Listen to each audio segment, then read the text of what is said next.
Bayangkan, kamu bangun pagi, buka berita dan baca headline ini. Koruptor dieksekusi mati di depan gedung DPA. Kira-kira apa yang berubah di negara ini? Bukan cuma satu orang hilang, tapi mungkin triliunan rupiah kembali ke tangan rakyat. Hari ini kita hitung, beneran kita hitung. Kalau Indonesia dari dulu menghukum mati koruptor, seberapa kaya kita sekarang? Kalau kamu lagi nonton video ini sekarang, tolong bantu aku buktikan sesuatu. Teman aku bilang, konten kayak gini nggak akan ditonton orang Indonesia kerana katanya kita udah capek dengar soal korupsi. Tapi aku percaya kita justru makin haus sama kebenaran. Bantu aku buktikan dia salah. Subscribe dan tunjukkan bahawa orang Indonesia peduli sama masa depan negaranya sendiri. Assalamualaikum. Okey, kita mulai dari angka yang bikin sesak napas. KPK, Komisi Pemberantasan Korupsi, sejak berdiri tahun 2003 sampai sekarang, sudah menangani ribuan kasus. Total kerugian negara yang berhasil diidentifikasi ratusan triliun rupiah. Dan itu baru yang ketahuan. Para ahli ekonomi memperkirakan angka sebenarnya bisa 3 sampai 4 kali lipat lebih besar dari yang masuk ke meja pengadilan. Cuba kita bicara satu kasus dulu. EKTP. Ingat, proyek kartu identitas elektronik yang seharusnya menyatukan data seluruh warga Indonesia. Anggarannya 5,9 triliun rupiah. Kerugian negaranya 2,3 triliun rupiah. Uang itu raib, entah ke kantong siapa. Dan yang dihukum dapat belasan tahun, tapi sudah bebas lebih cepat dari yang seharusnya. 2,3 triliun rupiah. Mau tahu itu cukup buat apa?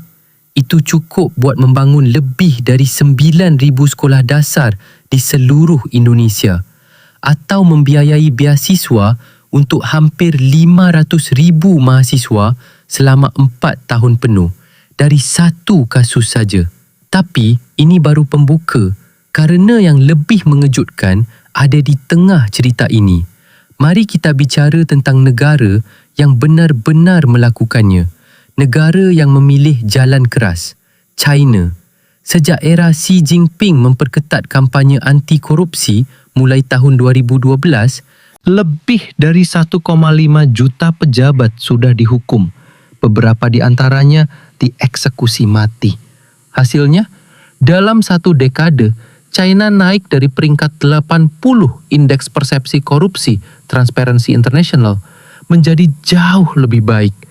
Investasi asing masuk deras. Kepercayaan publik terhadap pemerintah meningkat signifikan. Tapi China bukan demokrasi. Jadi mungkin kamu berpikir itu nggak relevan buat Indonesia. Oke, kita lihat yang lebih dekat. Singapura. Lee Kuan Yew waktu membangun negara itu dari nol di tahun 1960-an, dia menghadapi masalah yang sama persis dengan Indonesia.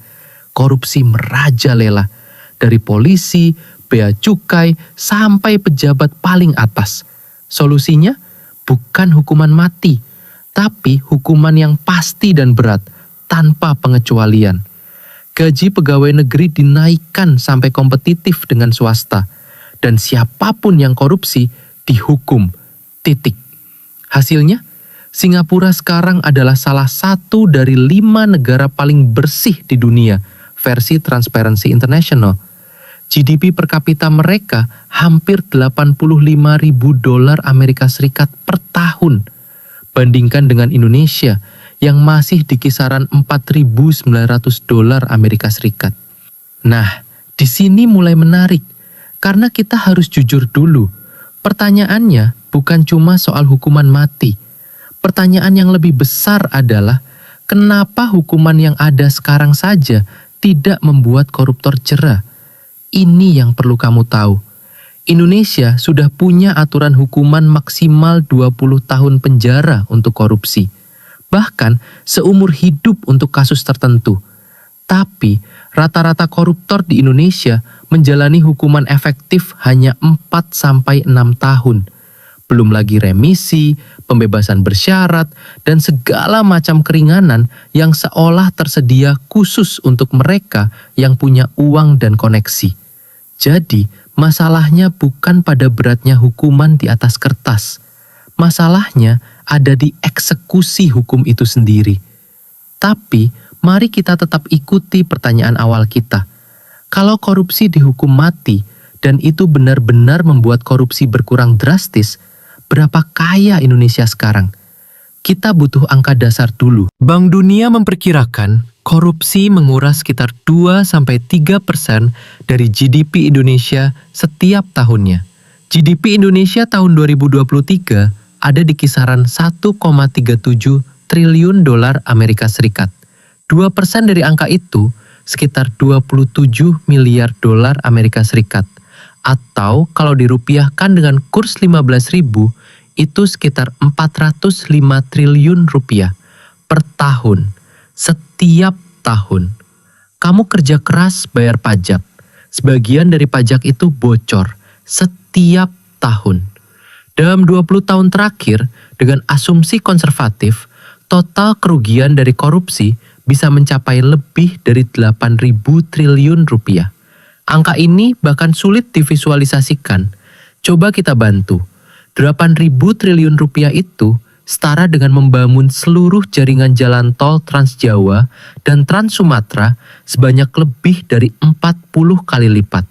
Atau membiayai program makan bergizi gratis untuk seluruh anak sekolah Indonesia selama lebih dari 50 tahun ke depan sekaligus. Tapi tunggu, ada sudut pandang yang jarang dibicarakan di sini. Hukuman mati untuk koruptor, apakah benar-benar efektif secara empiris? Ini yang menarik. Banyak peneliti kriminologi yang justru mempertanyakan hal ini. Karena korupsi bukan kejahatan impulsif. Korupsi adalah kejahatan yang direncanakan, dilakukan oleh orang-orang yang percaya mereka tidak akan tertangkap, bukan oleh orang yang tidak takut mati. Artinya, hukuman mati tanpa perbaikan sistem tidak akan banyak mengubah apapun.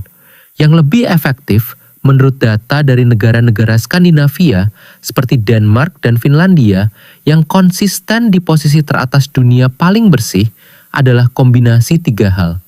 Pertama, transparansi total dalam pengelolaan anggaran. Kedua, sistem peradilan yang benar-benar independen. Ketiga, budaya malu yang kuat ketika seseorang terbukti korupsi. Di Denmark, pejabat yang terbukti korupsi tidak perlu dihukum mati. Karir mereka hancur selamanya. Keluarga mereka menanggung malu sosial bertahun-tahun. Dan itu ternyata jauh lebih menakutkan dari penjara. Tapi kita kembali ke Indonesia. Dan disinilah bagian yang paling penting dari video ini. Indonesia punya semua bahan untuk menjadi negara yang luar biasa.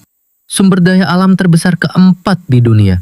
Populasi produktif terbesar di Asia Tenggara. Lokasi geografis yang strategis.